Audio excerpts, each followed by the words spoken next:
যারাই ক্ষমতায় যায় মানুষকে ধোঁকা দেয়, আল্লাহ তোমার কথা বলে আল্লাহ আল্লাহ এদেশে একটা ওমরের মতো নেতৃত্ব দিয়ে বাংলাকে একটা ঠাকুরি দিয়ে ইসলামের পতাকা উড়ায় দাও আল্লাহ।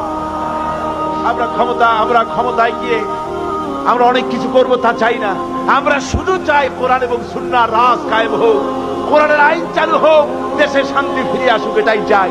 আল্লাহ সরকারকে কথা বোঝার তৌফিক দাও। আয় আল্লাহ আওয়ামী লীগ, বিএনপি, অন্যান্য যত পার্টি আছে সমস্ত দলের জন্য আমরা দোয়া করি আল্লাহ।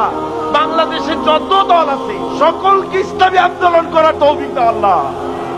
সকলকে দল মত নির্বিশেষে দলাদলি ভুলে গিয়ে ঐক্যবদ্ধ হওয়ার তৌফিক দিয়ে দাও আল্লাহ। বাংলাদেশ পৃথিবীর শ্রেষ্ঠ ইসলামী দেশে পরিণত করে দাও আল্লাহ।